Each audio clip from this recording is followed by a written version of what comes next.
In this series I'm taking my 2002 Porsche 911 996 and putting a body kit on it to make it look like a GT3RS of the 991 version. And yes, it is long-winded, but there's a lot to do. There's a heck of a lot to do on this car.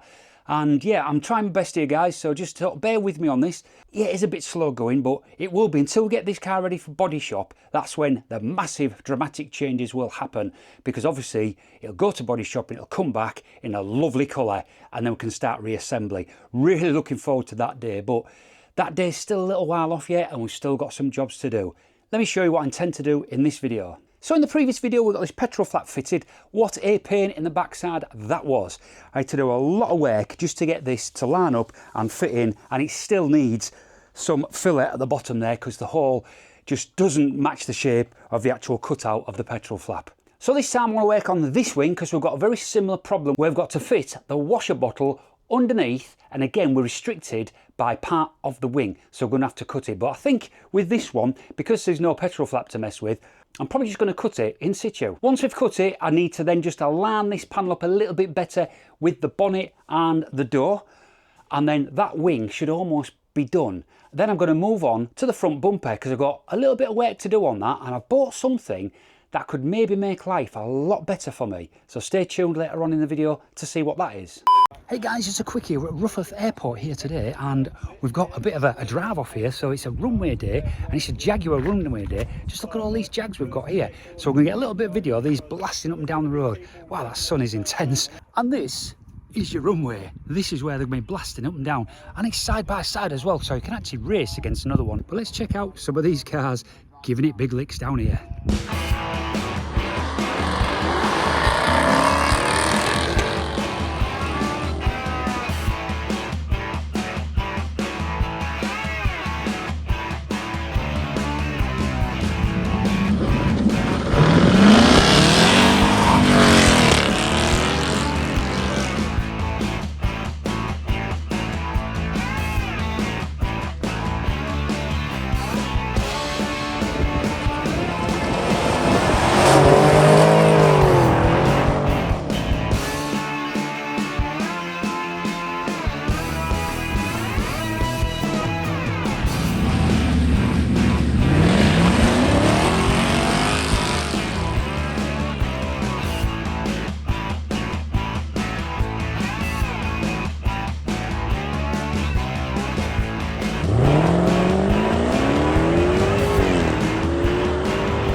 So there we go, guys, much more racing to come. I'm just going to enjoy the rest of the day here, but for you, let's get back to the video. Right guys, well I might have spoke too soon here because I'm just looking. I think that this will be able to fit inside of there without having to trim the wing.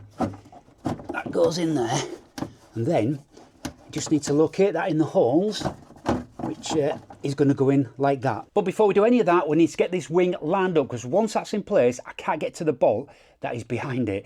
So let's line the wing up.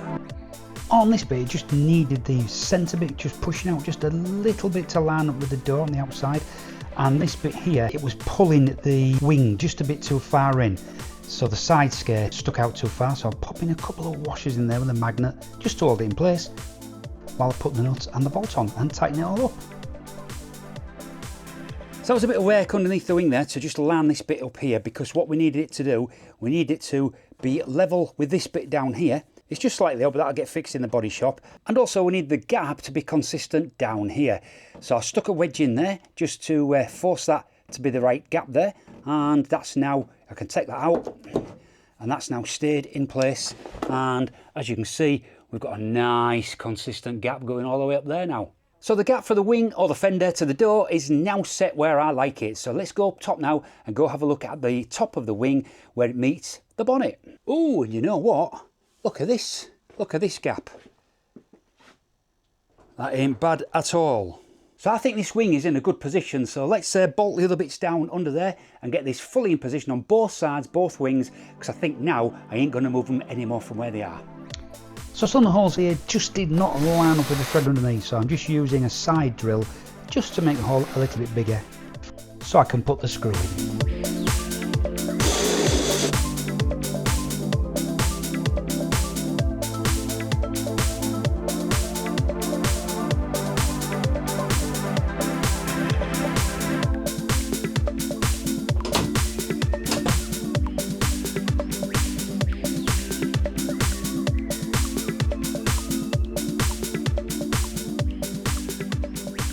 So that's the bonnet and the wings pretty well lined up. So now it's back underneath and let's get this water bottle installed.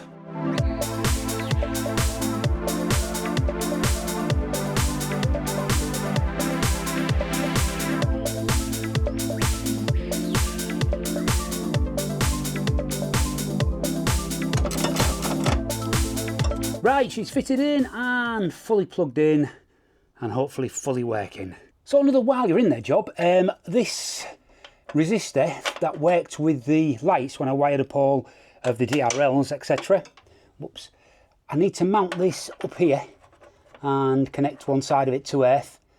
So I thought, well, while I'm here, let's get this job finished, let's get this in there. I just need to drill a hole, put a screw in, just to mount that into the frame there.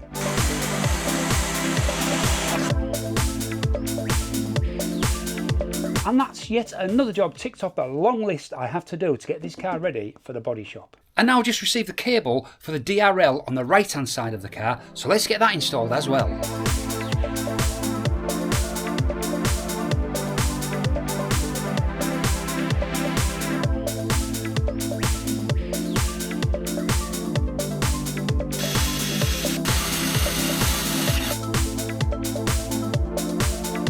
So that's it, that's both sides now installed, so let's put the power to the car and see if they all work. And looky here, so we've got the DRL on, we've got the light flashing, we've got the dynamic side marker flashing as well, and on the side I've just done, we have DRL on, light flashing, and the dynamic side marker. All flashing at the correct speed, that's due to that resistor I installed. So what I'm going to do now is going to pop off this front bumper, get it up onto a panel stand, because we've got quite a bit of work I need to have a look at to get this bumper anywhere near as good as I want it to be. So to remove this front bumper, I just needed to remove these two bolts that were holding the wing to the front bumper, and also one more bolt just on the other side of the headlight, and then it all come free.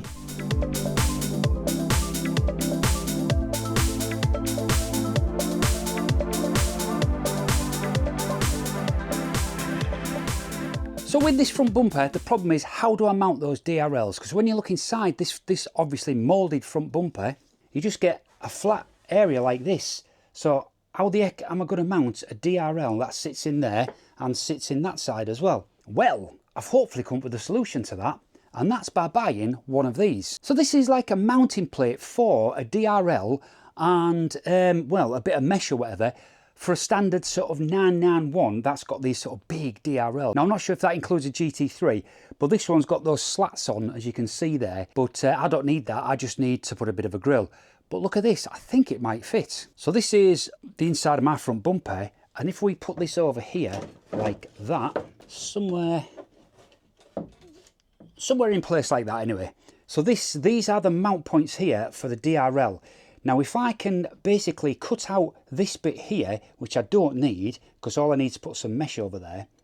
So if I can cut all that out there, get rid of it, I'm going to get this bit here. Again, I might have to shape a bit from this edge, but that's all right. But I'll then have this nice bit of plastic here that I can bond on to my panel, which will enable me to mount the DRL in the correct place. Ooh, that should be a nice solution. And guess what? This part, second-hand off eBay, was only 30 quid.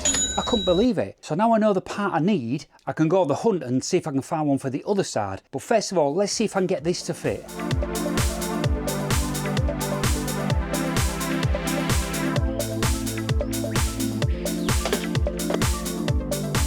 So this is kind of looking good now. I'm not sure if I need to keep that piece in. Maybe I do, because that's the top of the DRL, and it's going to allow me to, when I put some mesh in here, to actually bond onto that as well with the mesh. There's just a bit of a gap there, so I might have to do something about that. So what I might do now is I might clamp this in place maybe there, and if I can clamp it somewhere over here, see if I can fit the DRL in with that in place.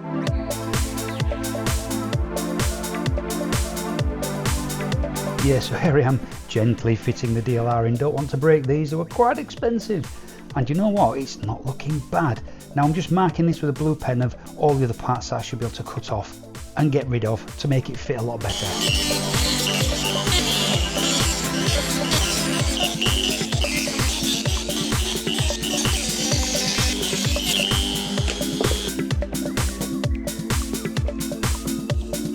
Well, there we go then. So I've chopped off, I think, what I need to, and I'm left with this, which is giving me a lot of bonding surface to actually get that in place, so I can bond in quite a lot of places around there.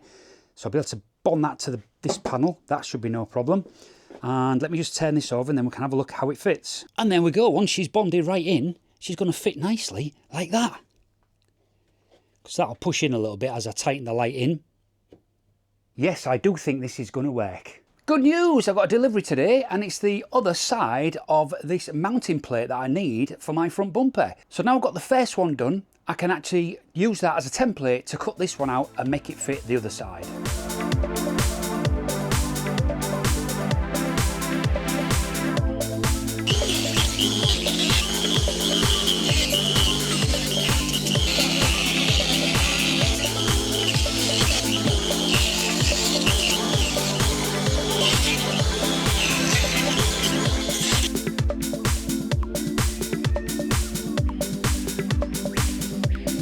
And there she blows. So that's the other side now completed and ready to install. So now we've got these fitting like a glove. So wait to bond these on until this comes back from paint shop. But I've got another big milestone to do on this bumper. And to help me do that, I've just received this package through the post, which I've been waiting for about 4 or 5 days. It's took ages to come, but it's here now. Check this out. Oh. So this is the mesh that I'm going to use to cover up all the open holes on that front bumper and everywhere else on the car as well. Now, it took me a while to hunt this mesh down because mesh comes in all different sizes and the size is different of the actual holes in the mesh. Now, I had this piece of mesh which I got when I bought the DRL mounting brackets. This came with one of them and this is original GT3 mesh. So I know the size is the weave of the mesh, if they call it that, is that. So I wanted to get something as close as possible. And this, although not perfect, is about as close as you can get in size. Put that there, you can see that bit kind of fits inside mine. So it's the same shape. So it's like, is it rhombus shape? It's not square, a lot of it was square. Some of it was a lot wider than it was higher. This is only just a little bit wider than it is higher, which is what the original stuff was here. You know what? I'm happy with that. When that is on, you ain't going to tell that's any different to the actual original. And it's all nicely painted black, so I won't have to paint it. All I'll need to do is when I do cut this, because it's best to cut this with an angle grinder because it's quite hard. So we're going to cut it with an angle grinder and then we'll put a little dab of paint on the exposed edge just to stop it rusting. So now we're using that mesh. Let's start blocking off some of these holes. On the front bumper we've got this, we've got these two, we've got this area here, and we've got this area which ends up just below the bonnet as well. That is going to be a load of fun. Let's get cracking.